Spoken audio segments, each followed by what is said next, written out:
Hi all of you all are welcome on this channel. तो आज हम जिस इम्पॉर्टेंट बैंकिंग टॉपिक की बात करने वाले हैं आप लोगों के साथ, the name of the topic is well familiar to all of you, that is KYC। So starting with the full form of KYC, that is know your customer. क्या है ये KYC? क्या है ये KYC गाइडलाइन? किस regulatory bodies ने इस KYC को इंट्रोड्यूस किया? क्या उसकी अवधारणा है? क्या होते हैं OVD? फटका क्या है? CRS क्या है? High risk, medium risk, low risk का जो कैटेगराइजेशन है वो क्या है? तो तमाम EKYC से लेकर CKYC तक की बात हम करेंगे।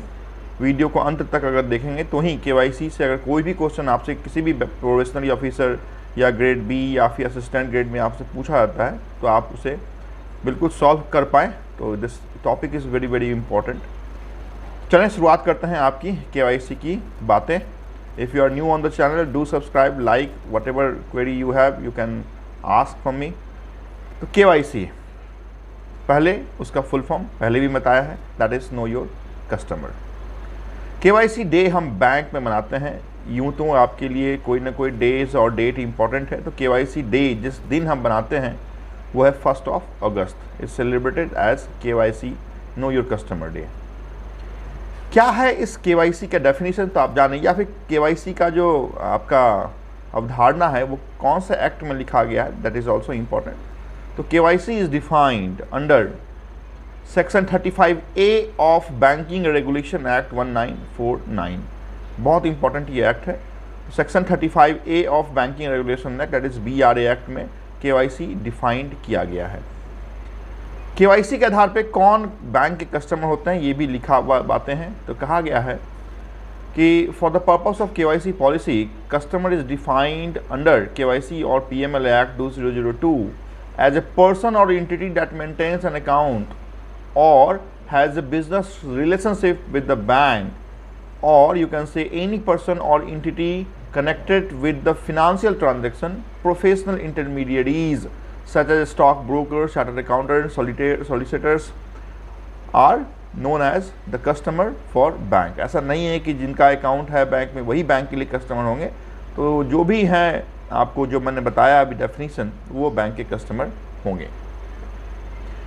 KYC का जो मीनिंग है वो ये कहता है, it is a process by which bank obtain information about the identity और एड्रेस और we can say activity of the customer. That's why this KYC was introduced by Reserve Bank of India, जो banker's bank है, in 2002।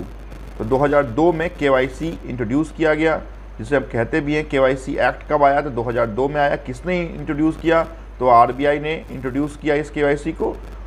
और यहाँ पे ये important है कि KYC कब से आपके लिए लागू हो गया? तो 2005 से KYC इंट्रोड्यूस तो हुआ 2002 में, बट जो अवधारणा इम्प्लीमेंट हो गई वो 2005 से इम्प्लीमेंट हो गई। उसके बाद आप जानें कि Know your customer policies are becoming much more important globally to prevent।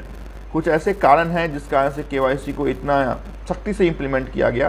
The reasons behind these are identity theft, financial fraud, money laundering and terrorist financing. These are the 4 important or major reason why KYC is being introduced forcefully।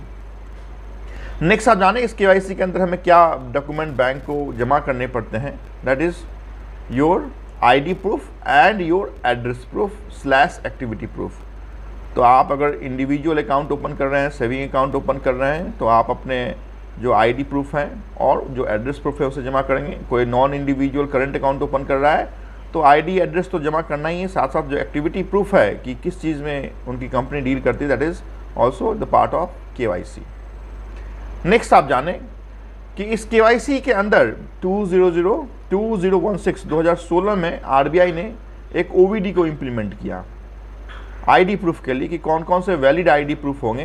तो उसके लिए OVD आया। The full form of OVD is official valid document. There are only 6 prescribed document under OVD implemented by Reserve Bank of India in 2016. These 6 documents are as follows. The first is passport, second is your Aadhaar card, third is your driving license, then after your voter ID, then after your MNREGA, जो आपकी government scheme है मनरेगा, तो मनरेगा के जो ID card हैं जो state government ने issue किए हैं, है ना, तो वो, and the last that is 6 is national letter issued by national population registrar containing your name and your address। तो PAN card is not a valid OVD। तो यहाँ पे जो 5 तो है वो वेल नोन है जो हम जानते हैं। 6 is very important, that is national population register में जो नामांकन है जो इशू किया गया that is also considered as valid OVD। Next, तो ये जो KYC है इसमें बेसिक बातें हम यहीं तक की बात करते हैं। Without KYC, even though we can open account which is called tiny account or you can say a small account। तो ये small account क्या है, tiny account क्या है, हम CKYC पे क्या डील करते हैं, KYC के अंदर जो मीडियम रिस्क, लो रिस्क या हाई रिस्क होता है उसका क्या क्राइटेरिया है, इसकी बात हम किसी दूसरे वीडियो में करेंगे। आज की इस वीडियो में सिर्फ इतनी बात हमने देखी कि 1 अगस्त को हम KYC डे मनाते हैं। KYC का जो इम्प्लीमेंटेशन है वो RBI ने 2002 में किया है। KYC 35A section of BRA 1949 में इम्प्लीमेंटेड है। KYC के अंदर हम OVD डॉक्यूमेंट लेते हैं जो 6 हैं जिसके बातें मैंने आपके साथ की है।